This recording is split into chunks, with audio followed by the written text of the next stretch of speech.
السلام علیکم ناظرین، آپ دیکھ رہے ہیں قرآن و حدیث میڈیا میں محمد اویس مرسد مفتی عبدالمغیث حافظ اللہ تعالیٰ موجود ہیں۔ مفتی صاحب سے آج ہم ڈسکس کریں گے فلسطین سے کچھ حوالے سے۔ السلام علیکم مفتی صاحب۔ مفتی صاحب ہمیں یہ بتائیں کہ جیسا کہ فلسطین پر بھی ایشو چل رہا ہے، اسرائیل پر ظلم کر رہا ہے، غزہ کا ایشو چل رہا ہے، تو اس میں جو ہے وہ ہمارا عملی کردار کیا ہونا چاہیے ہمارا اور حکومت کا، اور اس میں قرآن و حدیث ہمارے کیا رہنمائی کرتے ہیں؟ وعلیکم السلام ورحمۃ اللہ وبرکاتہ۔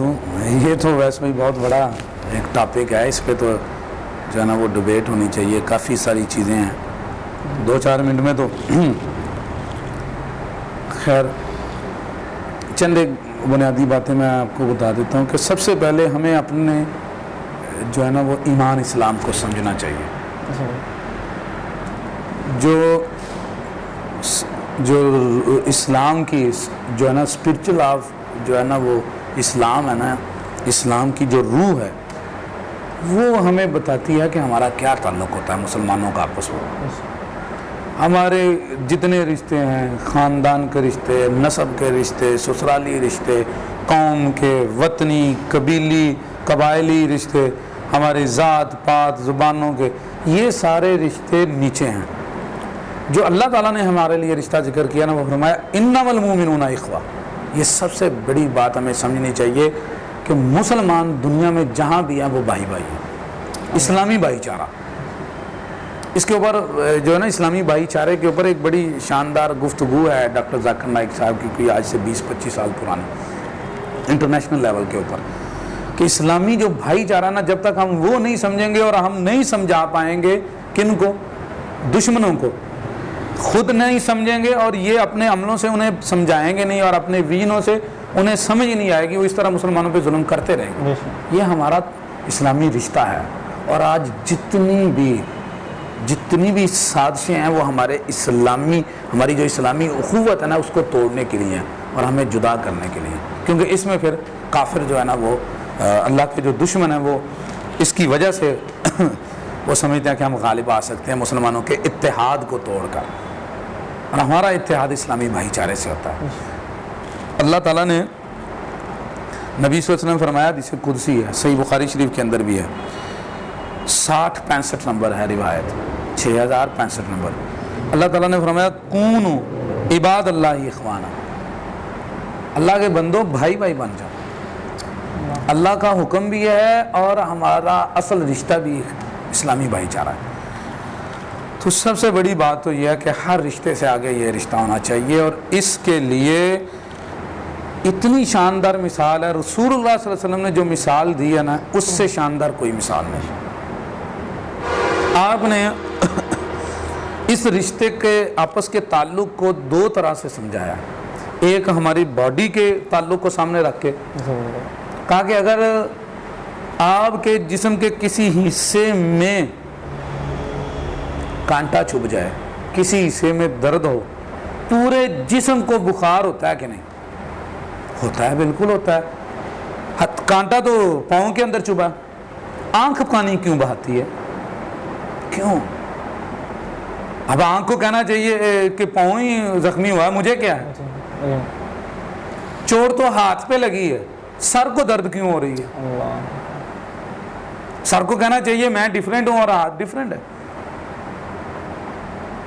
تو اس چیز کو ہم سمجھ لیں، اس ایک حدیث کو تو یہ کافی ہے اخوت سمجھانے کے لیے ہمیں، کہ ہمارا رشتہ پوری دنیا کے مسلمانوں کا ایسے ہے جیسے ایک جسم پورا ورک کر رہا ہے، جیسے جسم کے ایک ایک حصے کا دوسرے کے ساتھ رشتہ اور تعلق ہے۔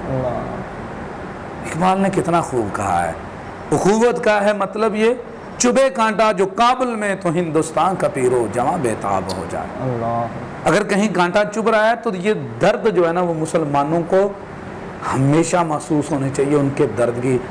یہ سب سے بڑا وار اللہ کے دشمنوں نے کیا کہ ہمیں بے حس کر دیا، ہمارے سینسر معاف ہو گئے، ہم درد محسوس نہیں کرتے، ہمیں کوئی پتہ نہیں برما میں کیا ہو رہا ہے، ہمیں نہیں کوئی پتہ فلسطین میں کیا ہو رہا ہے، ہمیں نہیں پتہ کشمیر میں کیا ہو رہا ہے۔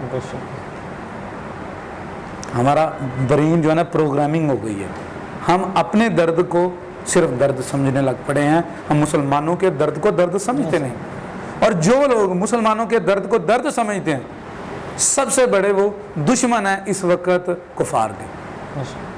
وہ سمجھتے ہیں ہمارے سب سے بڑے دشمن یہ لوگ ہیں جو پوری دنیا کی بات کرتے ہیں, اس لیے ان کے اوپر پابندیاں ہیں, ان کے لیے آزمائشیں ہیں, ان کو جو ہے نا وہ تکلیفوں کا سامنا ہے.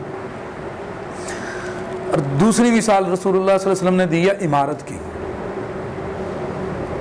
جیسے پورا جسم, پوری باڈی جب تک صحیح نہ ہو وہ کام نہیں کر سکتی, اس طرح عمارت جو ہے وہ جب تک ایک اینٹ دوسری اینٹ کے ساتھ مضبوطی کے ساتھ جڑے گی نہیں, اس کے اندر طاقت نہیں آتی.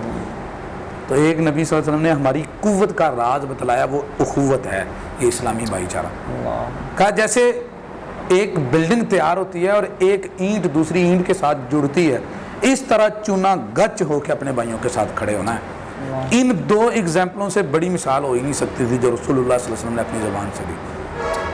تو سب سے پہلے ہمیں بیس کو سمجھنا چاہیے کہ ہماری خرابی کہاں پہ ہے. ہماری خرابی اس چیز کے اوپر ہے کہ ہم اسلامی اخوت کو نہیں سمجھتے, اسلامی بھائی چارے کو نہیں سمجھتے کہ مسلمان کا بھائی ہوتا ہے. المسلم اخو المسلم لا یظلمہ ولا یخذلہ.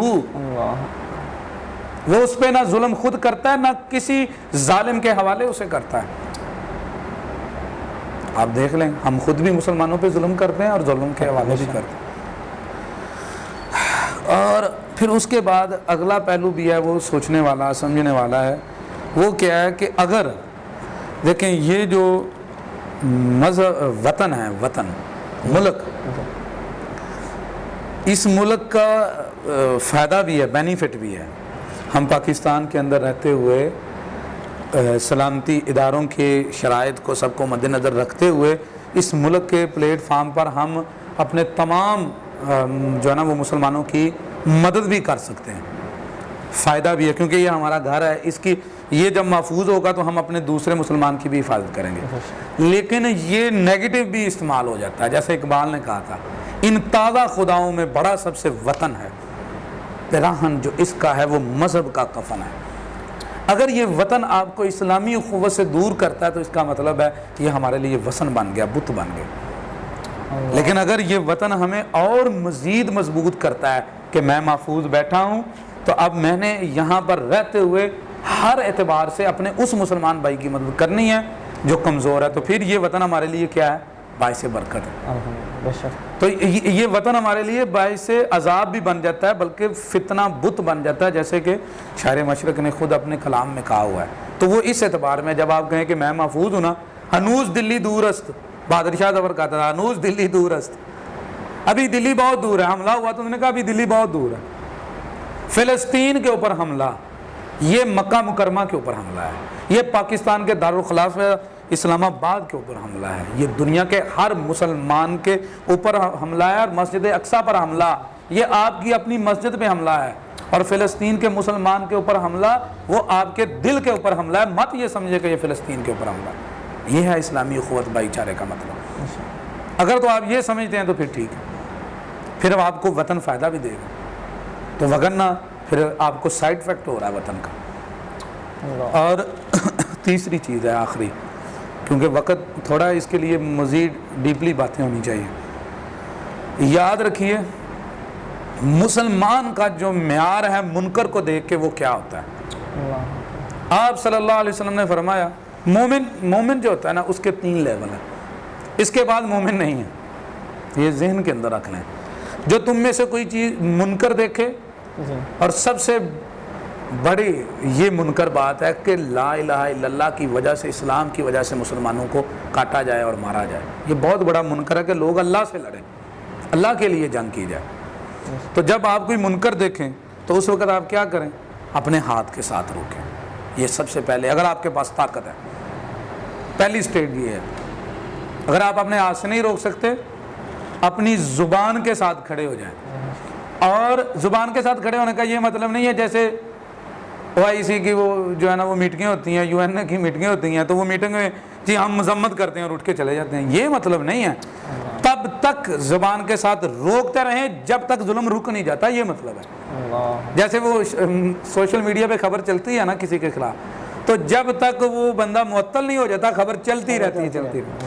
یہ مطلب ہے اس کا کہ وہ ٹریفک جو ہے نا وہ برقرار رکھنی ہے اور پاورفل رکھنی ہے. تلوار بھی ایسے ہے چلاتے رہنا تب تک. تلوار سے مراد آپ کے ہاتھ کی سٹرگل ہے, آپ نے اپنی محنت ہاتھ کے سٹرگل محنت کرتے رہنا ہے. زبان کی بھی محنت تب تک کرتے رہنا ہے جب تک منکر رہنا. تیسری چیز ہے دل میں تب تک برا جانتے رہنا ہے.